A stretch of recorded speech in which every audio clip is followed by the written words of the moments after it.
최상목 대통령 권한대행 부총리 겸 기획재정부 장관이 지난달 31일 정부 서울청사에서 열린 국무회의에 입장하고 있다. 연합뉴스.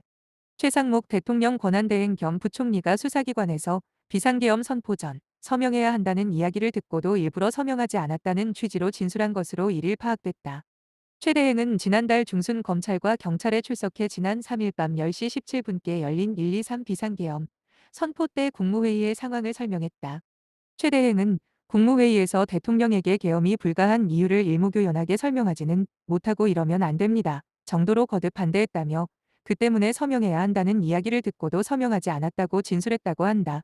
국무회의 심의에 참석한 국무위원들은 회의가 끝난 뒤 서명, 부서를 하는데 최 대행은 서명을 하지 않는 방식으로 국무회의에서 비상계엄 선포 안건 심의가 제대로 이뤄지지 않았다는 점을 강조했다는 것이다.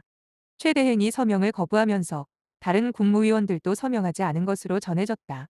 비상계엄 선포안을 심의해야 하는 국무회의에서 국무위원회 부서 서명가 이뤄지지 않았고 이런 상황을 종합해 검찰은 비상계엄 선포 과정에서 절차적 금결이 생겼다고 보고 있다.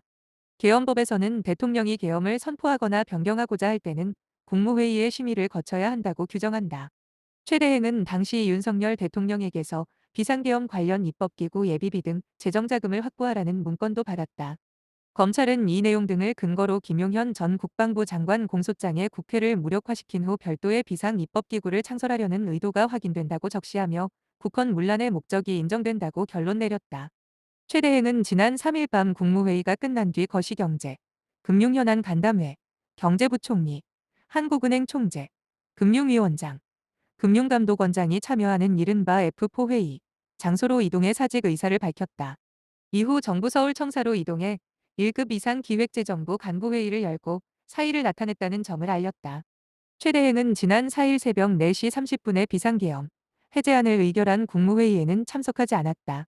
최 대행은 검찰 조사에서 총리실에서 국무회의에 참석하라는 연락이 왔지만 안건을 알려주지 않아 가지 않겠다고 답하고 집에 있었다.